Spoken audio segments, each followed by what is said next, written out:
classification on the basis of size of the computers. Okay, so on the basis of size we are having the four kinds of computers on the basis of size and capacity or powerfulness. So we are having here four types, that is microcomputer, mini computer, mainframe computer and supercomputers.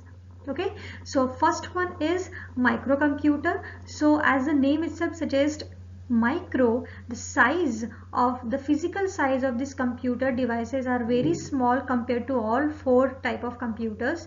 The simple example you can see here in the diagrams, here I have shown the examples like laptop, desktop, even computer, microphones, tabs. So these are the examples of microcomputer which are small in size and which are portable also. So they are having the less storage and less processing speed compared to other types. So they are less expensive and are very user friendly. So these computers are used by every common user for their day-to-day applications, day-to-day tasks. Okay, so every home user, even office user are using these phones, or sorry, using these computers for their daily purpose applications. Okay, so these computers can be used for small data processing jobs for personal and office use. So they are easily portable. Portable means we can move these devices from one place to another place with ease.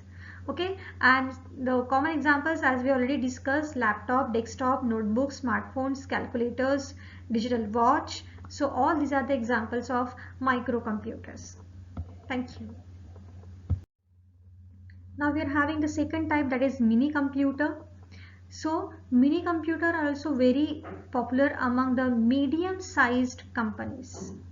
Medium sized companies, so these computers are somewhat faster than microcomputers and they can storage more data compared to microcomputers.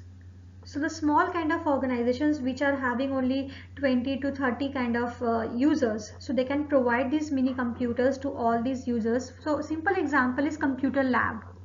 So many organizations are having the computer lab. The school and colleges are having the computer lab which are limited in size to 4 to 200 users. Okay, so these 4 to 200 users can use these computers simultaneously for their purpose. Okay, so their size is somewhat greater than microcomputer. Their power or the speed is somewhat greater than microcomputer, and cost is also somewhat greater than microcomputers, but the size, power and cost is less than the mainframe computers, which is next version of this classification of computer. Okay, so in general a mini computer is a multi-processing system capable of supporting from 4 to 200 users simultaneously. So in a lab all the computers can be used simultaneously by different user. That's what is called multi-processing system. It's not like one person is using one computer, so at that time another cannot use another computer. All the computers can be used simultaneously by the different users. Okay, so mini computers can be used to set up a computer lab. Now we are having the third one type according to size, that is mainframe computers. Yes, the name is not familiar, but the example of mainframe computer is most familiar to all of us, that is server. We all know what is server. Server is a huge kind of computer system to which the other computers are connected. Server is one kind of master device and the computers which are connected to that server are the slave devices. Okay, so all these client, or you can say the server and client computers, so all these client computers can able to send request to the server and server will give access to different data. So all the data is stored on this server, and when any computer is requiring that data, that will give a request to that server and server will give that data to that computer. Okay, the most common example of mainframe computer, we can see the server at the banks. We all have went to the bank at least once in a life. right? So you can see in the bank the different counters are there, different accountants are sitting there. They are only having monitor with them and a keyboard with them. They are not having any kind of storage devices there. Okay, they are not having storage devices, they are only having the computer system, but they are not having any kind of storage there, because whatever customer information is stored, that is not stored on their own computers. It is only stored on server which is situated in a specific room, secret confidential room. So server is having the huge capacity of data storage. It can able to store the data of different customers. Okay, so whenever you are going to the bank and you are asking for withdrawal or asking for deposit, so you are having the deposit slip where your account number is given. So as soon as the accountant will enter the account number, all your information will come on the screen of that accountant computer system. And it's not like every time you will go to the same window. You can change the window, but every person can able to access your account information, because the data is stored on the one common device, that is server. Okay, and this data is coming from that server side. Okay, so these mainframe computers are those kind of computers which are having very high memory and processing speed. Their processing speed is also very high, because in banks you can see number of customers are served simultaneously. Even there are some customers which are doing online banking at the same time. It's not like one customer is using online banking, so at that same time another cannot use. So at the same time, many number of people, even thousands and lakhs of people are accessing these servers through the remote places by sitting at home also, right? So these are having high memory capacity and processing speed also. A very large and expensive computer capable of supporting hundreds, even thousands of users simultaneously. So hence mainframe computers are used as server, since they can support thousands of users simultaneously. Just like in we have seen mini computer, they are able to serve maximum 200 computers in a single lab.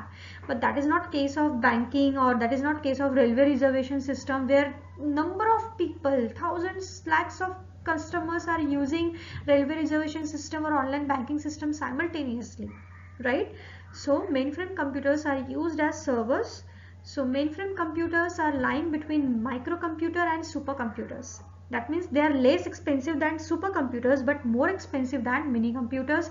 They are less, their speed is less than supercomputers, but more than mini computers. Okay. So in some ways, mainframes are more powerful than supercomputers. Sometimes mainframe will be more powerful than supercomputers too, because supercomputers are not serving the different customers. Okay, so mainframe are more powerful because they are able to serve, they are able to handle queries of more computers at the same time.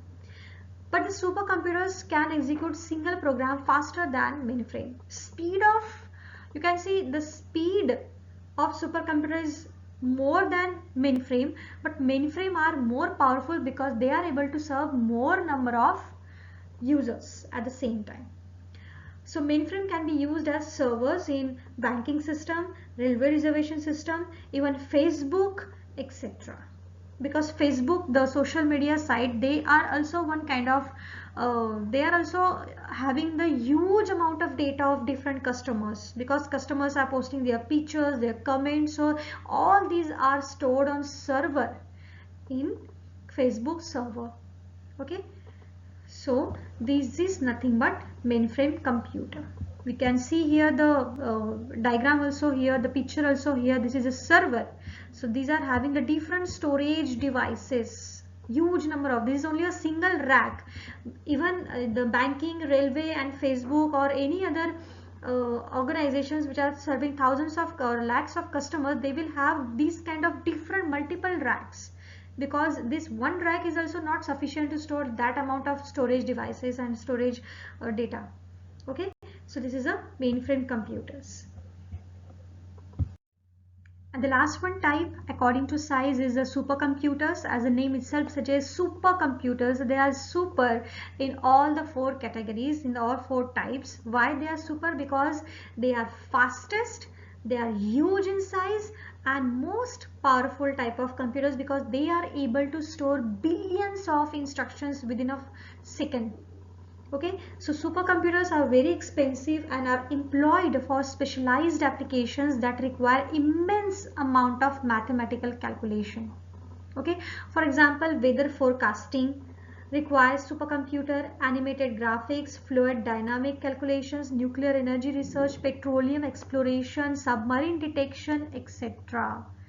Even in air traffic control, whatever in airports, you can see in uh, on roads we can see the vehicles are coming and going, so we can adjust the traffic according to, because we are able to see the vehicles, but that is not case in air traffic. Okay, so for air traffic large amount of calculations are required, which flight is coming from which direction and not, no one is able to see, so it's very tough to control this air traffic. So for this purpose number of processing is required to detect all these things. So in weather forecasting also, how the weather is forecasted, we all get the advanced information regarding any kind of natural calamities that this can able to happen. How? Because the supercomputers are able to process this kind of numerous calculations and they can give you the exact amount of output. Okay, so the chief difference between supercomputers and mainframe is that supercomputer channels all its power into executing a few programs as fast as possible, whereas mainframe uses its power to execute many programs concurrently. So supercomputers can able to execute large amount of instructions within a few time, but mainframe computers can able to serve more number of users at the same time. That is only the difference. So these supercomputers are used in specific applications like in research centers like NASA, ISRO. They are used in weather forecasting, they are used in submarine detection.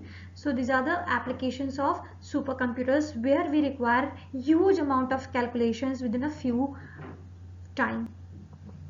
So here we have completed the two kinds of classification. One is classification according to the type of signal and another is classification according to the type of size. Thank you.